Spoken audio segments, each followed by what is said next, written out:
I'm David Marulli. I put out short fiction on Substack, and we're reading a story tonight called The Laws of Freedom.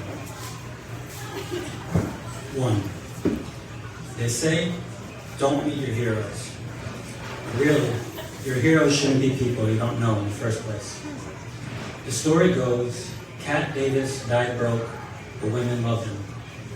He grew up a rascal, starting street fights and smoking cigars on the sidewalk when he was 15. He didn't have anywhere else to smoke them, and he didn't bother looking. He went on to be a proper slag in his 20s. You shouldn't have gone near him with the barge pole, but somehow he did. When Cat finally tightened up and went looking for a woman he could relate to, he picked one that couldn't speak English. The woman actually loved him because he was so different from her, but that's a discussion for another time.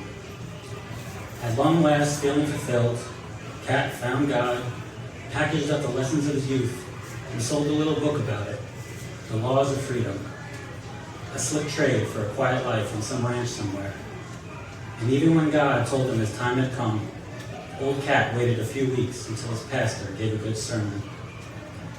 Cat died after church in a chair on his porch, enjoying the final cigar. We all knew the story. It was a good one. But he was only that, a story. Cat Davis shouldn't have been my hero. 2. The chair on Cat's porch doesn't rock, so I slide my hips forward a bit. Inside the sun-bleached ranch house, his old widow plods around her kitchen. Sometimes I get a thing in my head that won't shake free until I see it in front of me.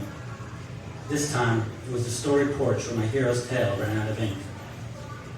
I resist picking at the cracked paint on his house's facade and scan the desert for anything else to look at. Earlier, I left my bound print of Cat's memoir at the bottom of a hot dumpster. Behind the only gas station for 100 miles, I thought of the years I devoted to fitting my life into Cat's myth. Then I pushed his life story between 2 black plastic garbage bags. But now, scattered around the dusty porch where he died, there are a dozen stolen boxes of him.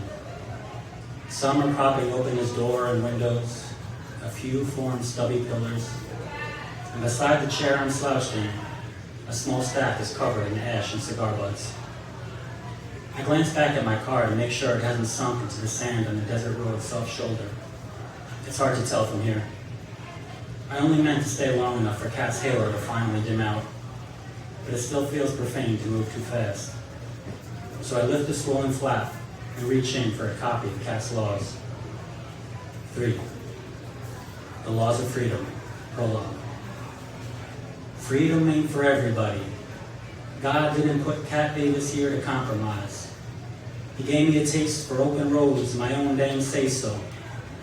Most folks are just looking for someone to tell them what to do. And that's fine by me.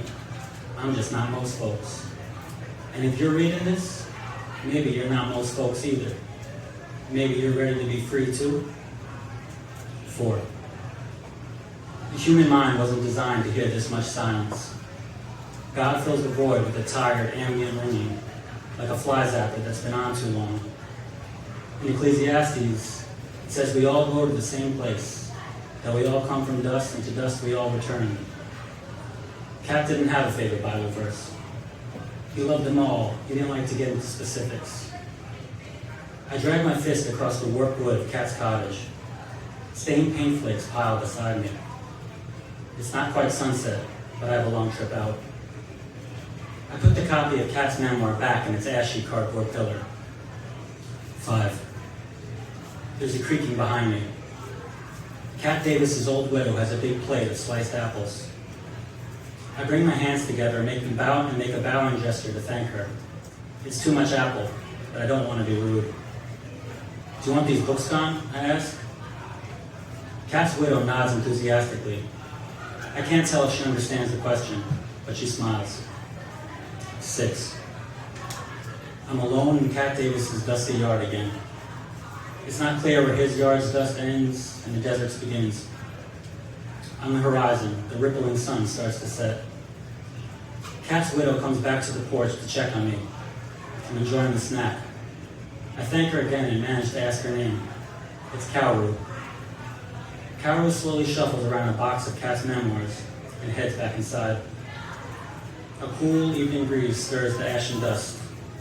Beyond my car, the sky is streaked orange and violet. I crunch into a juicy apple slice. Thanks.